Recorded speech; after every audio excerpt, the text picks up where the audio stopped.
Hello guys, ഇന്നത്തെ ദിവസം എന്തൊക്കെ കഴിച്ച് നോക്കട്ടോ.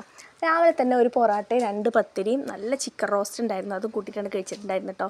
ഇതിലേക്ക് ഒരു ഗ്ലാസ് കട്ടൻ ചായയും കുടിച്ചിട്ടോ. ഞാൻ രാവിലെ കട്ടൻ ചായ അല്ല പാൽ ചായയാണ് കുടിക്കാറ്, പാലില്ലാത്തതുകൊണ്ട് കട്ടൻ ചായ കുടിച്ചിട്ടോ.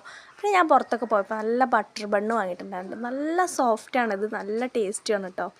പിന്നെ ഉച്ചക്കായപ്പോഴത്തേക്ക് ഇന്ന് വേഗം ഒരു ബിരിയാണി തട്ടിക്കൂട്ടിട്ടോ. തട്ടിക്കൂട്ടിയോ നല്ല ദമ്മ കെട്ടിട്ടോ, നല്ല അടിപൊളി ബിരിയാണി തന്നെയാണ്. അപ്പോൾ ഇവിടെ എല്ലാവർക്കും ബിരിയാണി ഇഷ്ടമാണ്. അത് നമ്മൾ പുറത്തുനിന്നൊക്കെ വാങ്ങിക്കുന്നേക്ക് ഞാനിവിടെ ഉണ്ടാക്കുന്ന ബിരിയാണിയാണ് കേട്ടോ എല്ലാവർക്കും ഇഷ്ടം. അപ്പോൾ ബിരിയാണിയൊക്കെ ഉണ്ടാക്കിയിട്ടുണ്ടായിരുന്നു, അത് ദമ്മൊക്കെ പൊട്ടിച്ചിട്ട് അതിലേക്കൊരു സാലഡ് ഉണ്ടാക്കിയിട്ടുണ്ടായിരുന്നു കേട്ടോ. ഞാൻ ബിരിയാണിയും കുറച്ച് ചിക്കൻ പീസും സാലഡും ഒരു പപ്പടവും കൂട്ടിയിട്ടാണ് കഴിച്ചിട്ടുണ്ടായിരുന്നത്. എനിക്ക് പപ്പടം കൂട്ടിയിട്ട് ബിരിയാണി കഴിക്കാനാണ് ഇഷ്ടം കേട്ടോ. അടിപൊളി ടേസ്റ്റ് ഉണ്ടായിരുന്നു കേട്ടോ.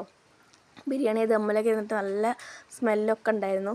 പിന്നെ ഒന്ന് ഉറങ്ങി നീച്ചപ്പോൾ എനിക്ക് പായസം കുടിക്കാൻ ഭയങ്കര ആഗ്രഹം കേട്ടോ. അപ്പോൾ പരിപ്പ് പായസമാണ് ഉണ്ടാക്കിയിട്ടുണ്ടായിരുന്നത്. അപ്പോൾ അത് ഒരു ഗ്ലാസ് കുടിച്ചിട്ടുണ്ടായിരുന്നു. രാത്രി ആയപ്പോൾ പിന്നെ പത്തിരിയും രാവിലത്തെ ചിക്കൻ്റെ കറി ഉണ്ടല്ലോ, അതിൽ കുറച്ച് തേങ്ങ അരച്ച് പറന്നിട്ട് അങ്ങനെ അതും കൂട്ടി കഴിച്ചിട്ടുണ്ടായിരുന്നു കേട്ടോ. അപ്പോൾ ഇന്നത്തെ ദിവസം അത്രയൊക്കെ കഴിച്ചത്. അപ്പോൾ എൻ്റെ ചാനലൊക്കെ നിങ്ങൾക്ക് ഇഷ്ടമാണ്, സബ്സ്ക്രൈബ് ചെയ്ത് വീഡിയോയിലേക്ക് സപ്പോർട്ട് ചെയ്യാം.